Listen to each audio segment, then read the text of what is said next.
Whether it was the Greek civilization or the Egyptian civilization, people from different parts of the world did come to the Indian subcontinent, the first university of ancient India. Takshashila development was primarily due to its strategic geographical location. Kautilya developed his famous Saptanga theory.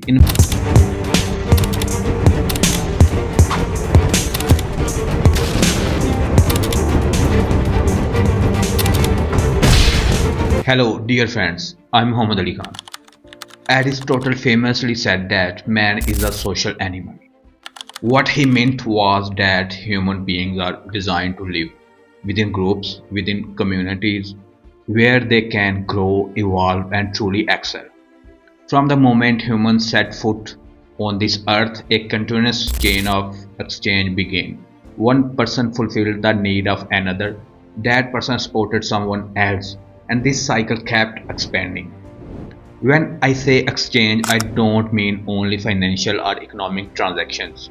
I'm also talking about intellectual exchange, the sharing of ideas, thoughts, and perspectives. We learn, we grow, and we progress because we share our minds with one another. If we look at history, we find that this system of exchange has existed since the very beginning.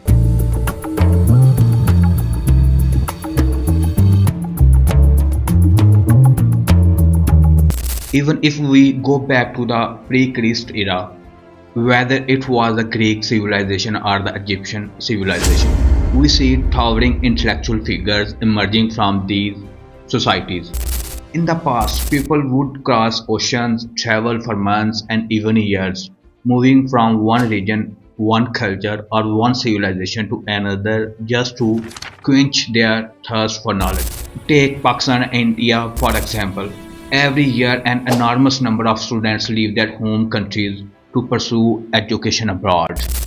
According to statistics, in the year 2023, India sent approximately 894,000 students overseas, almost 900,000. Among the top destinations are the United States, United Kingdoms, Canada, and Australia. And no, a growing number of students from both Pakistan and India are also heading to countries such as Germany, Russia, France, New Zealand, Ireland, and China. Now pause for a moment and think about this. Has it always been like this?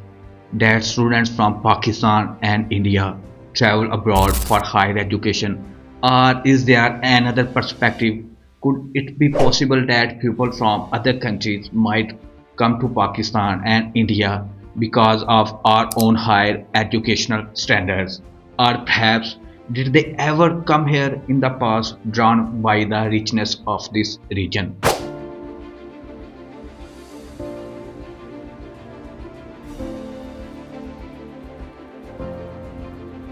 But one thing is certain. In the past, people from different parts of the world did come to the Indian subcontinent during the era of ancient India. And in this video, we are going to talk about exactly that. We will explore one remarkable institution and educational center, the very first of its kind in the region, which attracted seekers of knowledge from across the world and quenched the intellectual thirst of countless scholars. Yes, today we will talk about the first university of ancient India. So stay with us till the end of the video and discover the fascinating story of India's earliest center of learning. Dear fellows, you may have noticed that I use the term a university in its own nature. The reason is that scholars still debate whether this institution fits the modern definition of a university or not. So my friends, let us begin our detailed exploration of the Takshashila Center of Education. Dear fellows, around 800 BCE in the Gandhara region, located in the northwestern part of the Indian subcontinent, a town came into existence known as Takshashila. For your ease, let me clarify that this ancient town of Takshashila is the same place that is known today as Takshashila in present-day Pakistan.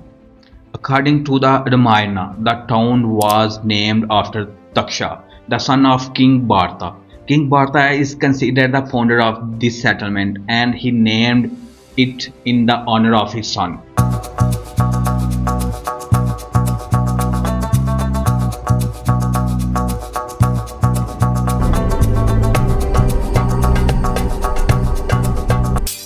If we talk about the development of the town of Takshashila, how it grew and over what period, then initially it was only a loosely developed settlement. But as time passed, more and more people began to settle there.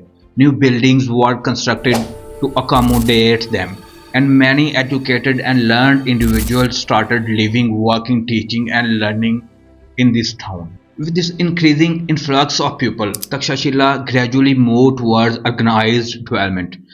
It soon reached a unique point where there was a constant need for additional buildings to house newcomers. To meet this demand, the rulers of the time, along with wealthy and influential individuals, began donating generously for its expansion. As a result, scholars from across the world started migrating to Takshashila, and slowly this town transformed into one of the most advanced learning hubs of the ancient world. Now, friends, an important question arises: why did this town gain the status of a dedicated learning hub for the entire world? What was so special about Takshashila that scholars and students from different parts of the world began to settle here, teach here, and learn here? Was all of this due to one extraordinary individual, or was it the result of an intentionally designed system? In reality, it appears to have been a gradual and organic process. Many scholars agree that Takshashila development was primarily due to its strategic geographical location. This town naturally became a meeting point for merchants, travelers, and scholars, people representing diverse cultures such as the Indians, Persians, and Greeks. When these groups began gathering in the same place, something remarkable happened. There was an exchange of ideas, of knowledge, of philosophy. Naturally, this town evolved into a hub of learning. And when these merchants, travelers, and scholars coming from different civilizations and cultures interacted with one another here and later returned to their homelands, they carried with them stories of these intellectual centers. They brought back knowledge, curiosity, and inspiration, which in turn motivated more students, scholars, and intellectuals to travel to Takshashila. In this way, slowly and organically, Takshashila transformed into a globally recognized center of learning, known and celebrated across the ancient world. This center of education, Takshashila, had reached a unique status, a place where students came not only from India but from across the world to learn and acquire knowledge. If we look closely, students travel from regions as far as Babylonia, Greece, Syria, Arabia, Phoenicia, and even China to study here. The Takshashila Education Center had thus become a prestigious institution where those who came to learn were regarded with great respect and honor. It was a place where the pursuit of knowledge was valued above all, and where scholars and students were celebrated for their dedication to learning. And why were students regarded with such respect? Friends, it is an important point to consider. Think about it. Greek philosophers like Aristotle, Socrates, and Plato, who are often credited as the founder of philosophy, political science, and many other disciplines, were born around 400 BCE. If we talk about some of the greatest names associated with the Takshashila Educational Center, the first and most famous is Kautilya. Kautilya, also known as Chanakya or Vishnugupta, was an ancient Indian statesman, philosopher, economist, and royal advisor. In addition to his political and strategic contributions, Kautilya authored a highly influential book, the Arthashastra, which in modern terms is often referred to as the science of politics. Written in classical Sanskrit, this comprehensive treatise addresses governance, economic policy, military strategy, and diplomacy. It served as a practical guide for rulers, providing them with insights on how to effectively govern and manage to state. In addition, Kautilya developed his famous Saptanga theory, in which he outlined seven essential elements that are crucial for the success of any state or kingdom. These elements are Swamin, the ruler or sovereign. Number two, Amatya, the ministers or advisors. These elements are Swamin, the rulers or sovereign. Amatya, the ministers or advisors. Janapat, the population and the territory. Durga, the fortress or defensive structures. Kosha, the treasury or financial resources. Danda, the army or military force. Mitra, the allies or friendly states. The next major figure associated with the Takshashila Educational Center is Panini. Panini was an ancient Indian scholar and a master linguist, widely regarded as the father of linguistics because of his monumental work on Sanskrit grammar. He provided the first systematically organized grammar of any language, standardizing classical Sanskrit and laying the foundation for the study of linguistics. Panini's most notable work is the Ashtadhyayi, a treatise consisting of approximately 4,000 concise rules or sutras, arranged in 8 chapters. It addresses Sanskrit phonetics, morphology, phonology, algorithms, and syntax in a structure unparalleled even in modern linguistics. The algorithmic nature of the Ashtadhyayi has even been compared to modern computer programming languages and formal systems. Influential contemporary scholars like Noam Chomsky and Ferdinand de Saussure were deeply inspired by Panini's approach, and to this day, his work continues to captivate linguistics and computer scientists alike. Dear fellows, in addition to these great names, as we discussed in the earlier part of the video, students from all over the world came to study here. This raises an important question. Did they come for a specific type of education or a unique field of study? The answer is fascinating. Takshashila did not limit itself to a single field, department, or stream of education. Historical records indicate that approximately 68 different streams of learning were offered here. These streams form the comprehensive curriculum of the Takshashila Center of Education, making it a truly multifaceted and advanced institution of its time. At Takshashila, highly skilled and experienced teachers provided education across a vast range of subjects. These subjects included the Vedas, language, grammar, philosophy, medicine, surgery, politics, warfare, astronomy, astrology, accounting, commerce, futurology, music, and dance, among many others. Students from all corners of the world came to Takshashila to learn these disciplines, acquire knowledge, and master skills, and then they would take this knowledge back to their own countries, spreading it far and wide. No friends, if we consider the age at which students could gain admission to the Takshashila Center of Education, history tells us that 16 years was the minimum entrance age. However, admission was not automatic. Students had to pass a specific entrance examination to be allowed to join the center. Before this, students completed their basic and secondary education either locally or at smaller institutions known as in ancient times as ashrams. Once they were prepared, they would come to Takshashila to pursue higher education or specialized studies in their chosen fields. Dear fellows, historically we know from accounts of Chinese monks and scholars such as Faxian and Xuanzang who traveled through the ancient India that Takshashila University could accommodate up to 10,500 students. Moreover, the renowned historian John Marshall, in his work A Guide to Taxila, notes that Takshashila was recognized as a vast center of education, offering instruction across a wide array of subjects. Another historical incident that highlights the significance and high stature of the Takshashila Center of Education involves Alexander the Great. When Alexander, along with his army, reached Punjab in 326 BCE during his world conquest, Takshashila was already an intellectually renowned hub where instruction in numerous subjects was actively taking place.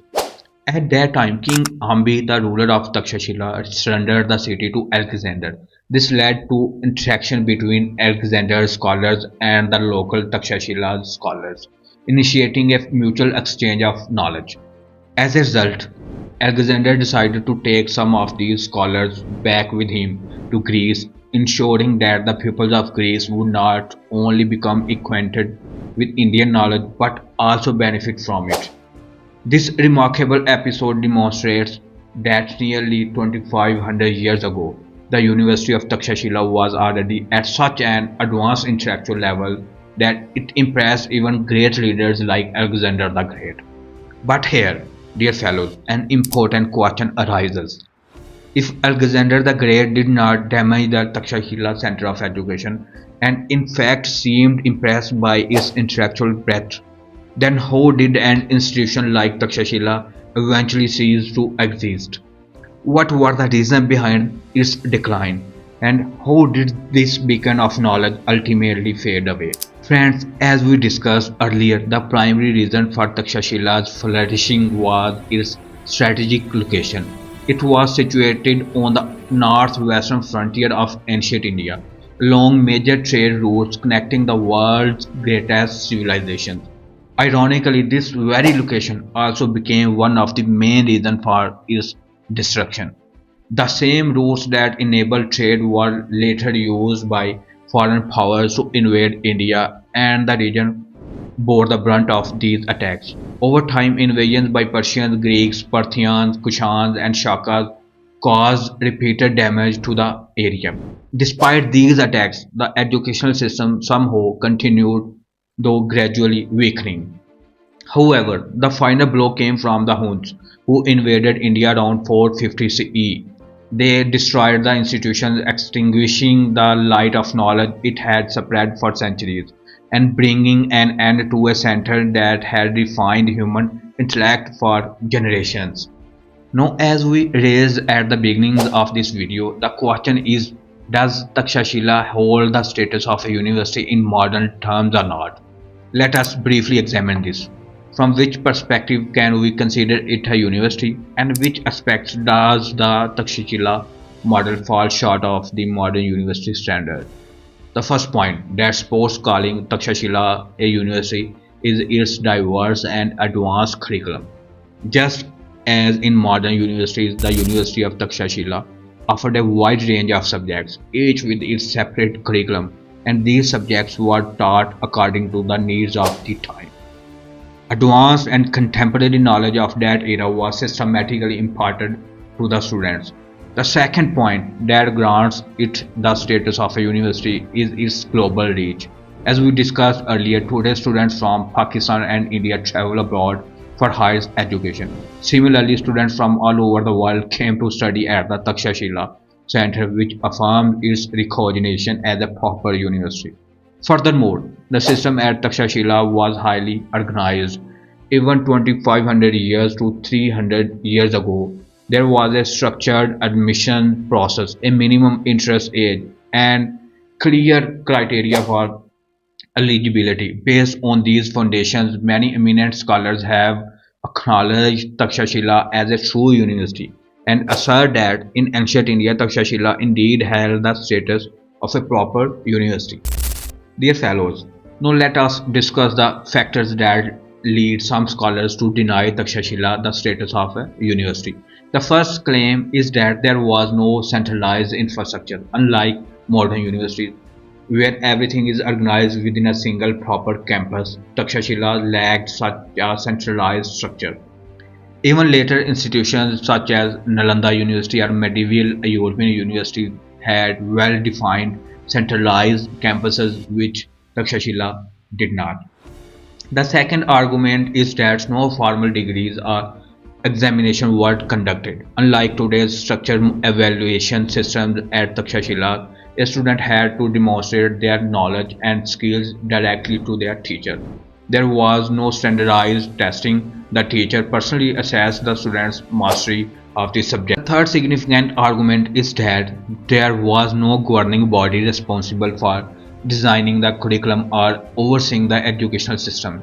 Each teacher enjoyed complete autonomy over their teaching methods, curriculum, and students' selection.